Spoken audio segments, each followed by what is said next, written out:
साथ ही साथ लॉसेस भी मैं समझता हूँ आज के इतिहास में इतनी क्षति कभी प्रदेश को नहीं हुई। मैं IMD डिपार्टमेंट के पिछले आंकड़े देख रहा था और उसके अनुसार जो हमारा मॉनसून लगभग 24 जून से प्रारंभ होता है सितंबर के अंत तक, उसकी जो एवरेज आपकी जो रेनफॉल होती है गत 5 दिनों में उसका लगभग 50% के आसपास, जो टोटल रेनफॉल लगभग 3 महीनों में होती है, वो गत 5 दिनों में आपको प्रदेश में आपकी वर्षा हुई और उससे कितनी क्षति हुई, कितनी त्रासदी के रूप में पूरे प्रदेश में मैं समझता हूँ एक जो विकराल रूप प्रकृति ने लाया है वो हमारे समक्ष है। आज के 12 बजे तक के जो आंकड़े हैं उसके अनुसार लगभग कोई 88 डेथ्स हुई है और लगभग कोई 14 लोग मिसिंग है और इसकी हर संभावना है कि ये आंकड़ा बढ़ेगा। और इसी तरह से आपकी जो हमारा जो मुख्य इंफ्रास्ट्रक्चर का नुकसान हुआ है, आधारभूत ढांचा का नुकसान हुआ है, वो भी अपूरणीय है। लगभग 4000 करोड़ का तुम्हारा ये प्रारंभिक मैं समझता हूँ आंकड़ा है, जिसकी हर संभव तरीके से बढ़ने की संभावना है जैसे जैसे मौसम खुलेगा। अभी तो मौसम भी जिस तरह से प्रेडिक्शन हो रहा है कि 14 के बाद फिर आपकी वर्षा तेज स्पेल से होनी है और सही तस्वीर में समझता हूँ तब आएगी जब पूर्ण रूप से आपका ये मौसम टिकेगा। लेकिन जो स्थिति वो आपके सामने है और जनता के साथ सरकार उसके लिए हर तरह से कदम उठाए जा रहे हैं। और माननीय मुख्यमंत्री जो सबसे प्रभावित हमारे क्षेत्र है, चाहे मंडी की बात हो चाहे कुल्लू जिले की बात हो, स्वयं उन्होंने वहां पर मोर्चा संभाला हुआ है। पिछले 36 घंटों से माननीय मुख्यमंत्री कुल्लू में है और कुल्लू में आज ये मैं समझता हूँ एक अचीवमेंट, क्योंकि स्वयं वो सारी बातों का दिशा निर्देश दे रहे हैं सर्च रेस्क्यू ऑपरेशंस का। लगभग जहां हमारा जो मुख्य कनेक्टिविटी टूट गई थी, आज हमारी जो चंडीगढ़ मनाली की कनेक्टिविटी वो बहाल हुई है। 10,000 के आसपास हमारे पर्यटकों की और जो गैर वहां पर जो गए हुए थे लोग, उनकी जो गाड़ियां फंसी थी अधिकतर वो निकल चुकी है और लगभग कोई एक आंकड़े के अनुसार लगभग 50-60 हज़ार के आसपास हमारी वहां पर बाहर के लोग थे, चाहे पर्यटक मानिए चाहे गैर पर्यटक मानिए, और अधिकतर वहां से मैं समझता हूँ बाहर आ चुके हैं और ये मेजर अचीवमेंट रही है अभी तक की हमारी। और साथ ही साथ जो हमारी बिजली और पानी, हमारी चाहे कुल्लू की बात हो मनाली की बात हो, वो भी दोनों बहाल हो चुके हैं।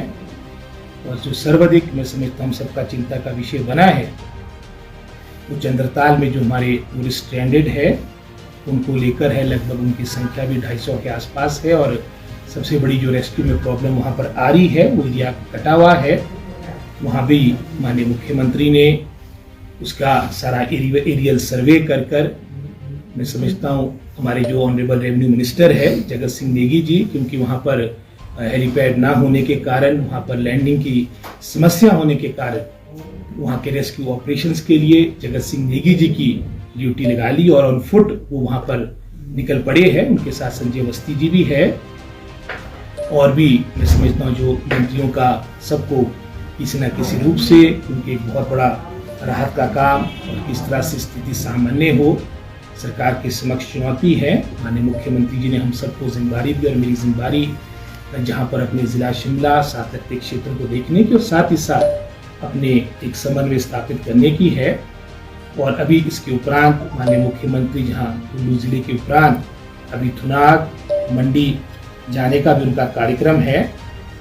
और साथ ही साथ मैं समझता हूँ जैसे मैंने पहले कहा, जहाँ पर चंद्रताल की बात आती, जहाँ पर हमारे बहुत से पर्यटक फंसे, कारण वही है कि जो ज्वाइनिंग एरिया कहीं 2 फुट कहीं 2.5 फुट बर्फ पड़ी हुई है, तो वहाँ पर बाय फुट उन्होंने निर्देश दिए और वहाँ के रेस्क्यू ऑपरेशंस को जगत सिंह नेगी जी जो हमारे ऑनरेबल रेवेन्यू मिनिस्टर है वो लीड करेंगे। और ये मैं समझता हूँ अभी तक की हमारी जो अपडेट है और आने वाले समय के लिए आपको टाइम टू टाइम ब्रीफ किया जाएगा। और क्षति अगर हम जिला शिमला की बात करें, यहाँ भी कोई कम क्षति नहीं है, चाहे बागवानी दृष्टिकोण से करें, चाहे मैं समझता हूँ लगभग जो हमने यहाँ पर डेथ्स की बात भी की है उसमें भी काफ़ी ज़्यादा संख्या हमारे जिला शिमला की भी है। और साथ ही साथ हमारे कनेक्टिविटी का एक मुख्य मैं समझता हूँ समस्या आ रही है, लेकिन वर्तमान में हमारे VNH जो राष्ट्रीय उच्च मार्ग है वो भी चले है, लेकिन अपने से हमारे जहाँ विभाग के सभी अधिकारी कर्मचारी प्रयास कर रहे हैं, लेकिन चुनौती बड़ी है। उसके लिए भरसक प्रयास होंगे कि शीघ्र जैसे थोड़ा मौसम और बेहतर होता है, स्थिति सामान्य हो।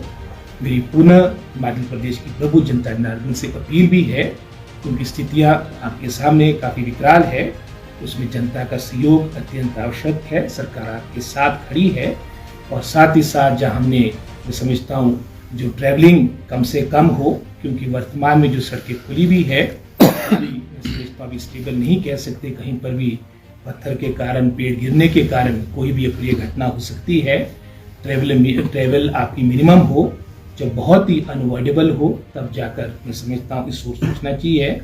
नदी नाली से दूर रहे और हमारा पूरा प्रयास रहेगा कि शीघ्र स्थिति सामान्य हो, ताकि मैं समझता हूँ फिर से हमारा पुनर्वास का कार्यक्रम प्रदेश में प्रारंभ हो। ये सभी सूचनाएं मैंने आपको देनी थी, आपको अवगत करानी थी, इसीलिए प्रेस कॉन्फ्रेंस रखी थी। आप सबका धन्यवाद। रोहित जी, कोई आंकड़ा है आपके पास कि सरकार के पास क्या कोई ऐसी व्यवस्था है, ऐसी कोई आंकड़ा कितने टूरिस्ट के कितने लोग फंसे हुए हैं, कहाँ? ये तो मैंने कुल्लू मनाली का तो आपको आंकड़ा दे ही दिया है, जो मैंने डीसी कुल्लू से आंकड़ा लिया है।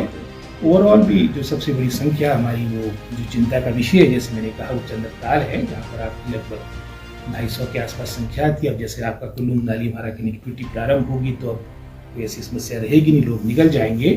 लेकिन जब तक हमारी ये चंद्रताल वाली समस्या, यहाँ से हमारे टूरिस्ट बाहर नहीं आ जाते, हालांकि कुछ लोग तो ये लिफ्ट हुए हैं 6-7 कल, मैं समझता हूँ तब तक हमारे लिए एक चुनौती रहेगी। और इसके लिए हमारा पूरी प्राथमिकता पहली की चंद्रताल किस तरह से जो हमारे टूरिस्ट फंसे हैं उनको बाहर निकाला जा सकता है। सेब सीजन कितना प्रभावित हुआ है इससे? पूर्ण रूप से प्रभावित हुआ है। हालांकि इस दफा आपका सेब सीजन में विलम्ब है, क्योंकि फ्लावरिंग लेट हुई, लेकिन वर्तमान में शायद ही कोई सब नीचा होगा, क्योंकि कल मैं अपने क्षेत्र अपने साथ क्षेत्रों में गया था, शायद ही कोई ऐसा बगीचा होगा जिसमें नुकसान ना हुआ हो भूस्खलन से, आपके पेड़ों के गिरने से, सेबों के पेड़ों के गिरने से।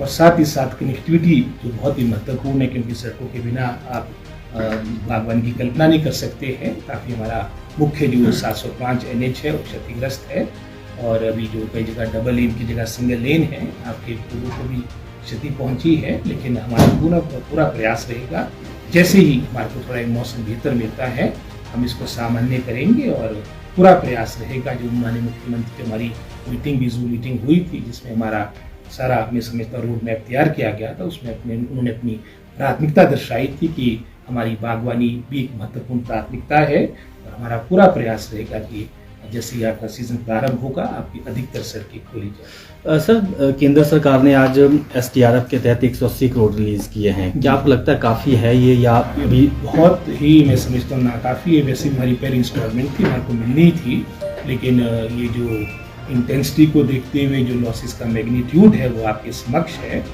और ये अभी तो चलो मिला है वो तो अलग बात है, लेकिन ये ऊँट के मुँह में जीरा है।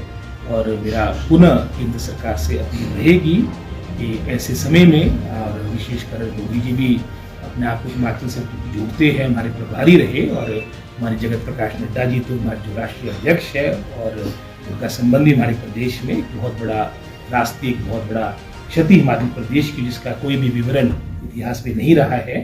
आज मदद का समय है, मुझे पूर्ण आशा है कि ये बढ़ेगी, और जो तो हमारे को अमाउंट मिला तो मिलना ही था, तो हमारी फर्स्ट इंस्टॉलमेंट थी जो प्रदेश सरकार को मिलती है, लेकिन यहाँ की परिस्थितियों को देखते हुए हमारे को उचित मुआवजा मिले, हमारे को उचित पैकेज मिले, और साथ ही साथ इसको राष्ट्रीय आपदा घोषित करे, ये माननीय मुख्यमंत्री ने भी मांग की है। सर, स्कूल की 117 डिनोटिफाई जी, क्या उसके लिए क्या बना है? स्कूल्स के बारे में अलग से करेंगे बात, लेकिन स्कूल्स का वही जो जीरो एनरोलमेंट वाले स्कूल्स थे, हमने वो 286 पहले बंद किए थे, और लगभग कोई 70 के आसपास प्राइमरी और मिडल जो हमारे जीरो एनरोलमेंट के स्कूल्स थे वो बंद किए। लेकिन आज सबका जो कंसंट्रेशन है, चाहे एजुकेशन मिनिस्टर है, चाहे पीडब्ल्यूडी मिनिस्टर है, उनका तो चलो होना ही है। पूरी सरकार का एकमात्र फोकस है, पूरी आपदा है, इस तरह से प्रदेश को निजात मिले। धन्यवाद। ठीक है सर।